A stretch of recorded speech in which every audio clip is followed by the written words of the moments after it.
This video, we're going to compare three ultra cushion shoes from their respective brands: the adidas Ultraboost 21, the Nike ZoomX Invincible Run, the Saucony Triumph 18. All have broad platforms and are stable neutral shoes.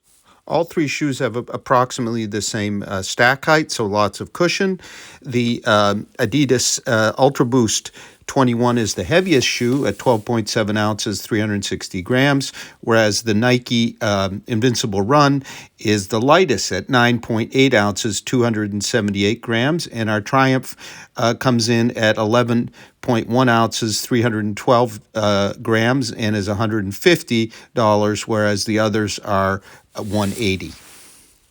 Start with the Saucony Triumph 18, which weighs about a little more than an ounce less and is $150.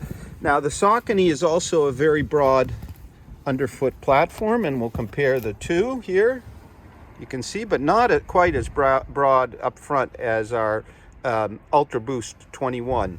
As you can see, it does not have a propulsion plate, the LEP plate, and it has a much kind of flatter feel on the ground at midfoot. However, it is flexible to a certain extent, which our Ultraboost is not, almost totally rigid. So it's kind of a little bit more stable feel, and the flexibility. If you prefer flexibility in this kind of a bottomless cushion shoe, it's also a good choice. Both have expanded TPU bead midsoles with the Saucony Power Run Plus and, of course, Boost in the Ultraboost.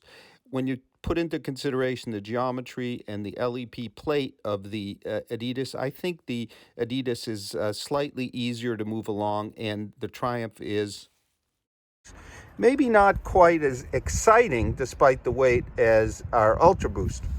Now, let's talk about the Nike ZoomX Invincible Run. Big difference in weight, 9.8 ounces or 278 grams for the Nike, 12.7 ounces, 360 grams for the Ultraboost. Again, a very different ride. Whereas we have our rigid rocker and LEP here, we have overall a softer and springier midsole with lots of front flexibility, whereas we have the rigid profile over in the Ultraboost. We have a continuous rubber outsole with this patch giving you some kind of toe-off action. And then we have kind of a deeply carved out midfoot, allows the foot to go forward to that toe-off. Now, it is not as stable as our Ultraboost 21.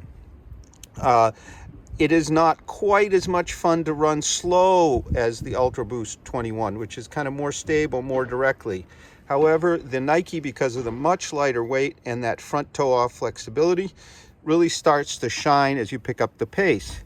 Now, the battle of the cushioning between these two. Whereas our Boost has kind of a dense, bouncy feel, our Invincible Run has a kind of springy feel, more springy than bouncy feel, and kind of a lightness to the bounce, whereas here it's much more deliberate. I will have to say I prefer the Ultraboost upper here, knit and all. There's nothing wrong with the Nike upper. The rear execution is maybe a bit overdone, a bit kind of over clutching, if you will. If you look inside here, you can see the bolsters in our adidas, and in our Nike we have a more conventional kind of wrap. I think that may even add weight to the Nike.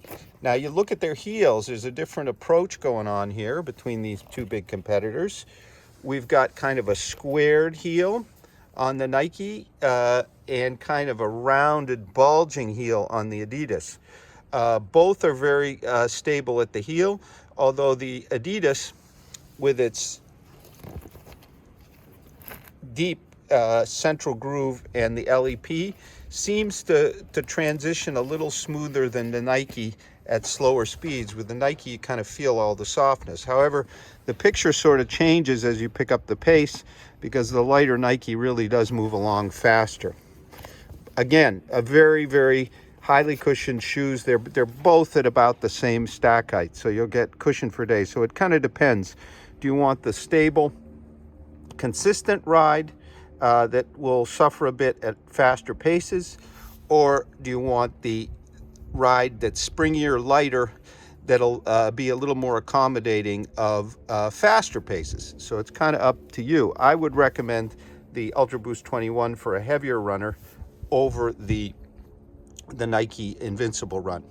So we're going to have full multi-tester reviews of the Ultraboost 20 and the Nike Invincible Run over at RoadTrailRun.com, and we have a review of the Triumph 18 also at RoadTrailRun.com. We hope you'll consider subscribing to our channel, and thank you very much for watching.